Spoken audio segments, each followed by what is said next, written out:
এক সপ্তাহে আমি কিভাবে আমার হিসাব করে চলে টাকা জমাই এবং আমি এক সপ্তাহে আমার খাবারের মেনুতে কি রাখি আজকে সব কিছু আপনাদেরকে দেখিয়ে দেব। তো আসসালামু আলাইকুম এভরিওয়ান, সবাই কেমন আছেন? আশা করি সবাই অনেক ভালো আছেন। আপনাদের দোয়ায় আমি অনেক ভালো আছি। তো সকালবেলা আমি আমার বাসায় বাজার ছিল না, তো বাজার আনার জন্য আমি বাসা থেকে বের হয়েছি।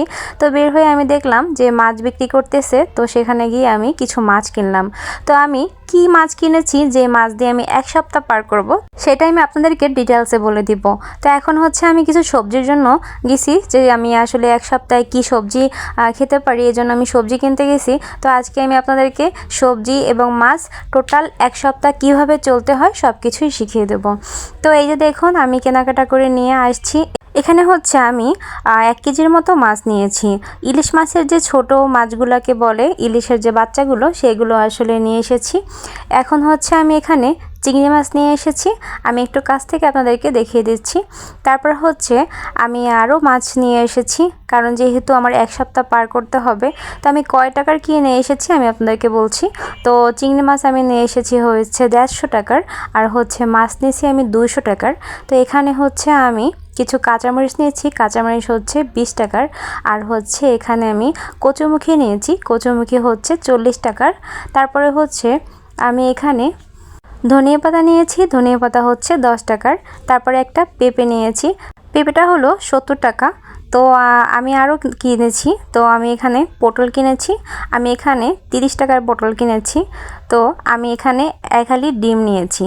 মাসের প্রথম দিয়ে অনেক বাজার করে খেয়ে ফেলে আসলে মাসের শেষের দিকে হিমশিম খাওয়া লাগে।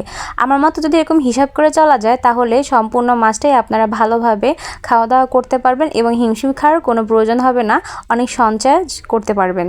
তো আমি আপনাদেরকে ডিটেলসে দেখিয়ে দেবো যে আমি একটা সপ্তাহ কীভাবে আমি এই বাজার দিয়ে নিব।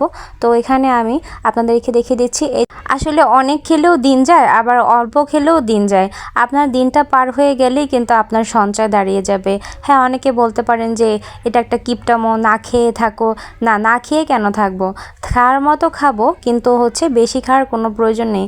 আজকে আপনি যেটা না খেয়ে জমাবেন, আপনার খাবার দিয়ে একটু কম করবেন, তো সেইটা দেখবেন আপনার ভবিষ্যতে উজ্জ্বল হয়ে দাঁড়িয়েছে। এবং আপনার সন্তান যদি হয়, তার সন্তানের ভবিষ্যৎ করতে পারবেন এবং আপনাদের অসুস্থর সময় আপনি সেটা কাজে লাগাতে পারবেন। সঞ্চয়ের কোনো বিকল্প নাই। আমি আপনাদেরকে না খেয়ে থাকতে বলিনি, জাস্ট একটু হিসাব করে চলতে বলেছি। আপনি পুষ্টিকর খাবার, তারপরে সব কিছুই আপনার মেনুতে রাখবেন, কিন্তু একটু হিসাব করে, একটু কম কম হিসাব করে চললেই আপনি দেখবেন অনেক টাকা এক্সট্রা যে খরচ হতো সেটা আপনি বের করতে পারবেন। এখন আমি আপনাদেরকে বলে দিচ্ছি আসলে আমি কোন দিন কোনটা আসলে নিব। যে ডিম দেখছেন, সেই ডিমটা আসলে আমার 1 দিন হয়ে যাবে, পেঁপেটা আমার 2 দিন হবে। তো আমার 3 দিন পার হয়ে গেছে। এখন আমি আপনাদেরকে দেখিয়ে দেবো যে এই যে পটল দিয়ে আমাদের আসলে 2 জনের কয়দিন যাবে। তো দেখা যায় আমরা যদি পেঁপের সাথে 1 পদের ভাজি করি বা অন্য কিছু করি, দেখা যায় আমাদের 2 পদেই হয়ে যাবে।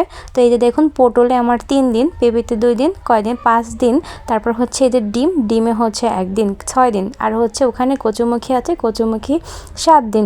তো 7 দিন আমাদের এই তরকারি হয়ে যাবে। তো তার সাথে যদি আমরা মাছটা নেই, তো দেখা যায় আমরা মাছ এবং এই সবজি মিলিয়ে কিন্তু আমাদের আলহামদুলিল্লাহ দিন পার হয়ে যাবে। কিন্তু এই একটা সপ্তাহ দেখুন আমি কয় টাকার বাজার করেছি, আমি তা আপনাদেরকে লিস্ট হিসাবে দেখিয়ে দেব।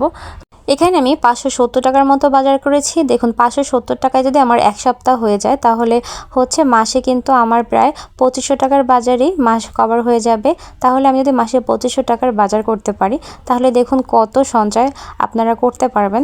এবং যদি আপনারা আমার এই সাজেশন অনুযায়ী চলেন, দেখবেন গৃহিণীরা আপনারা আপনাদের হাতে অনেক টাকা জমাতে পারবেন। আর যারা যারা এখন আমার চ্যানেলটিকে সাবস্ক্রাইব করেনি, তারা দ্রুত গিয়ে আমার চ্যানেলটিকে সাবস্ক্রাইব করে আসুন। সাবস্ক্রাইব করে আমার চ্যানেলের পাশেই থাকুন, তাহলে এরকম ইউনিক আইডিয়া আপনারা আসলে নিতে পারবেন। তো আজকের ভিডিওটা আর বেশি বড় করব না, আর নতুন কোনো ভিডিও নিয়ে আপনাদের মাঝে উপস্থিত হব। আজকের জন্য এই পর্যন্তই। সবাই ভালো থাকবেন। আল্লাহ হাফেজ।